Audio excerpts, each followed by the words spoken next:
गांव की बहन में। फूलमती काकी, अंजलि दीदी के लिए शहर से फोन आया है, जल्दी से भेजो दुकान पे, नहीं तो फोन कट जाएगा।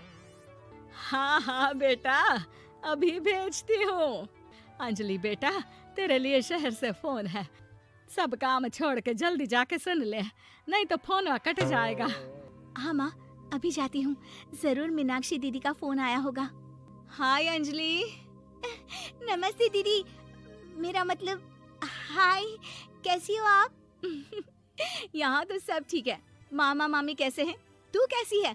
मेरे तो एग्जाम्स होने वाले हैं, हर रोज कॉलेज जाना पड़ता है, lectures, extra classes, private coaching. ओ मैं तो इतना थक जाती हूँ, क्या बताऊँ।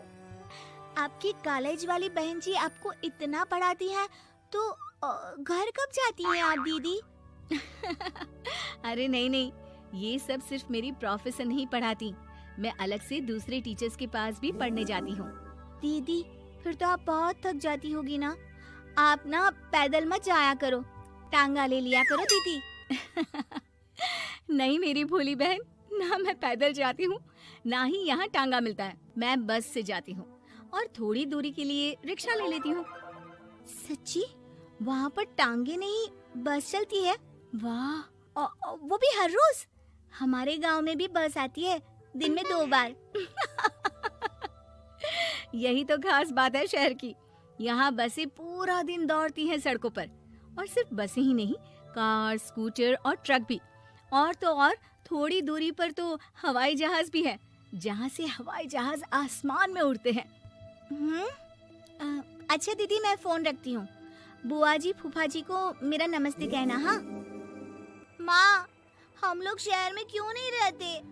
बुआ जी, फूफा जी और मीनाक्षी दीदी तो शहर में ही रहते हैं। अरे क्योंकि तेरे बुआ जी की शादी शहर में हुई थी, इसलिए बेटा। शादी से पहले वो भी तेरे पापा और दादा दादी के साथ गांव में ही रहती थी। तो फिर बा, मुझे शहर भेज दो ना, मैं भी शहर देखना चाहती हूँ। इतनी बार मीनाक्षी दीदी से शहर के बारे में सुन चुकी हूँ, अब मैं भी वहाँ जाकर देखना चाहती हूँ। बस आप मुझे शहर भेज दो। ठीक है, इस बार गर्मियों की छुट्टियों में कुछ दिन रह आना शहर, अपनी बुआ के घर। अब तो खुश ना? हाँ माँ, बहुत खुश। आप देखना मैं शहर जाके कितने मजे करती हूँ। अंजलि अगले दिन स्कूल जाती है और वहाँ अपने सारे दोस्तों को अपने शहर जाने की बात बताकर चिढ़ाती है। अरे श्रद्धा, शीतल, सरोज, तुम लोग इन गर्मियों की छुट्टियों में कहाँ जा रही हो? एकादशी वाले गांव के मेले में। हम तो दूसरे गांव में नानी के घर जाएंगे, उनका घर नहर के किनारे है, बड़ा मजा आएगा। हम इस बार कहीं नहीं जा रहे, बल्कि हमारे घर में रहने के लिए मेहमान आएंगे। और तू? अरे मेरा क्या है, मैं तो बस पास वाले शहर जा रही हूँ, अपनी बुआ जी के घर, वहीं रहूंगी कुछ दिन। तुम लोग चिंता मत करना, मैं चिट्ठी लिखूंगी तुम सबको वहाँ से। पापा मुझे तो चक्कर आ रहे हैं, जी घबरा रहा है। बेटा, शहर आने की जिद भी तो तूने ही की थी, अब पहली बार बस में चढ़ी है तो यही होना था, भुगतो अब। अरे मामा जी, अंजलि, आप लोग आने से पहले बता तो देते, मैं लेने आ जाती बस स्टैंड तक। आओ आओ भैया, आओ बेटी अंजलि। माँ बुआ जी कैसे हैं वहाँ, और भाभी कैसी हैं? सब ठीक है, बस अंजलि जिद कर रही थी कुछ दिन आप लोगों के साथ रहने की, सो छोड़ने आ गया। दीदी, आप मुझे शहर घुमाने ले जाओ ना, मुझे भी शहर देखना है। हाँ हाँ चल, तैयार हो जा जल्दी से।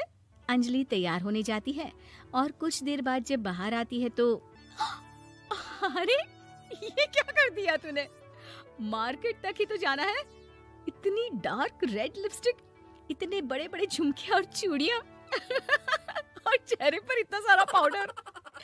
मेरी बहन, ऐसे नहीं चलेगा, जा और ये सब हटा के आ। अरे कैसे, क्यों?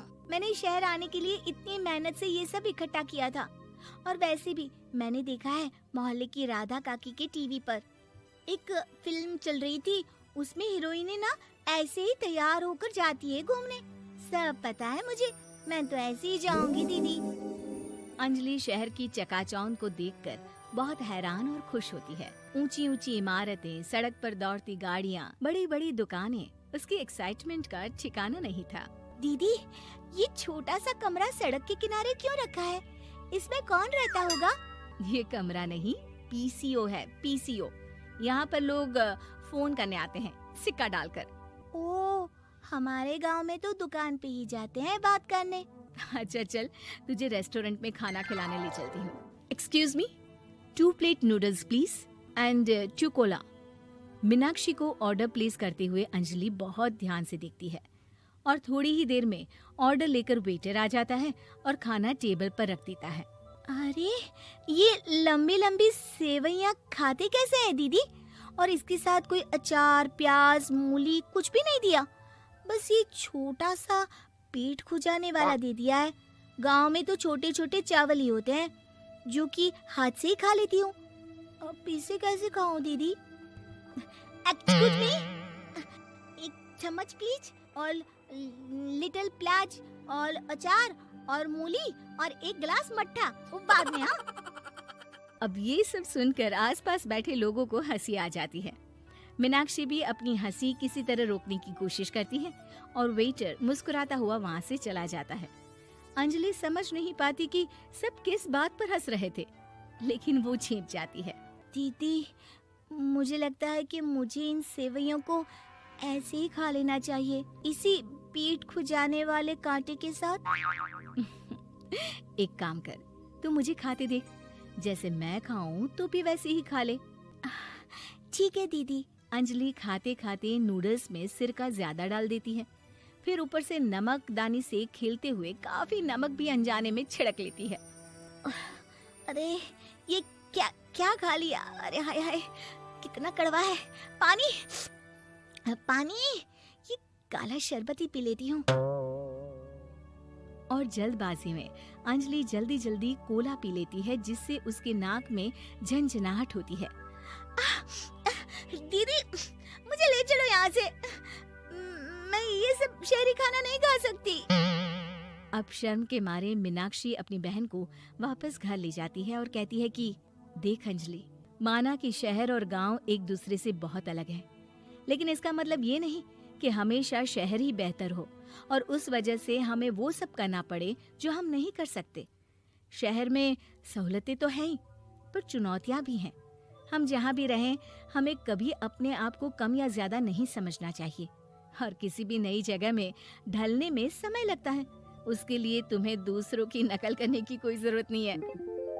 बेटा, घूम लिया शहर या अभी और घूमना है? नहीं पापा, मैं अपनी गलती समझ गई हूँ। आप गांव ही ले चलिए मुझे।